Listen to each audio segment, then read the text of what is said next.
Hello my friends and my YouTube family. स्वागत है आप सभी का हमारे एक और छोटे से नए व्लॉग में।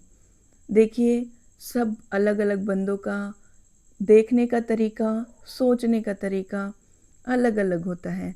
कुछ लोगों को लगता है कि मैं बहुत ही काइंड हूँ, बहुत ही ज़्यादा फ्रेंडली हूँ। दूसरी तरफ कुछ लोगों को लगता है कि मैं बहुत ही रूड हूँ और एरोगेंट हूँ। कुछ ऐसे सोचते हैं कि मैं बहुत ही क्वाइट हूँ और कुछ को लगता है कि मैं बहुत ज़्यादा बात करती हूँ। But I am still the same person every time. मैं हमेशा एक ही पर्सन हूँ। ये तो नहीं है कि मैं किसी के पास जाने से दूसरी पर्सन बन जाती हूँ, नहीं। मैं एक ही पर्सन हूँ। ये बस अलग अलग बंदे पर डिपेंड करता है कि वो मेरे अंदर से मेरी कौन सी साइड को बाहर निकाल रहे हैं और वो मुझे कैसा ट्रीट कर रहे हैं। अगर वो मुझे फ्रेंडली ट्रीट कर रहे हैं तो मैं उनको फ्रेंडली, और अगर वो मुझसे बात कर रहे हैं तो मैं उनके साथ अच्छे अपने भी जो पॉइंट ऑफ व्यू है वो शेयर करूँगी।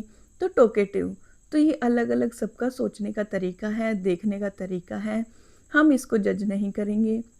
जैसा आप हमें देखेंगे वैसे ही आपकी थिंकिंग होती जाएगी। बहुत टाइम के बाद हम चले थे अपनी ग्रोसरी शॉपिंग करने। ग्रोसरी शॉपिंग करने के एसी से बाहर आने के बाद दिमाग हो जाता है गरम। उसके लिए चाहिए हमें ठंडी ठंडी आइसक्रीम, और ठंडी ठंडी आइसक्रीम खा के हम पहुंच गए थे अपनी गाड़ी के पास। और हमने अपना सारा सामान अपनी गाड़ी की डिग्गी में लगाया और हम चले फिर अपनी पिज़्ज़ा मील एंजॉय करने। ये देखो हमारा सामान कितने अच्छे से सेटअप हो गया है। हमारे दैविक लड्डू की अभी तक आइसक्रीम फिनिश नहीं हुई है। ये इसके पापा आ गए मेरे लिए भी आइसक्रीम लेके। और it's time for our pizza. Pizza खाए काफ़ी टाइम हो गया था। दैविक को भी मतलब बहुत ही मिस कर रहा था ये कि मेरे को पिज़्ज़ा खाना है। ये देखो इसकी हरकतें। मतलब तब तक पिज़्ज़ा आया तब तक ये रुका नहीं। इसका वेट, मासूम सा बच्चा, मम्मी का वेट अलग से, मेरा वेट अलग से।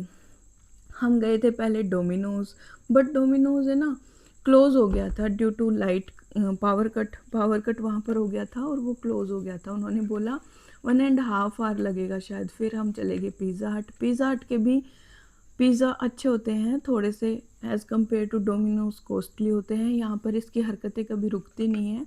पिज़्ज़ा खाने के बाद इसमें और एनर्जी आ गई। यहाँ पे इसकी अलग ही पापा की कैप लगानी है। ये देखो घर आने के बाद सबसे पहले अपना सामान निकालना है इसको, जो भी लेके आया है, मतलब छाँट छाँट के चॉकलेट, जैम्स, बिस्किट, वो देखना है इसको इसमें है या नहीं है। मम्मी की थोड़ी सी हो गई थी तबीयत ख़राब, मम्मी ने किया रेस्ट। ये हमें जो चोको लावा है ये हमें फ्री मिला था पिज़्ज़ा हट की तरफ से। इसको लेके हम घर आ गए क्योंकि हम काफ़ी लेट हो गए थे। फिर ये अपने बॉल के साथ खेलने लग गया। अब शाम हो गई, हमें वहाँ से आते आते 6 बज गए। Thank you for watching. Please like, share and subscribe our channel. Thank you.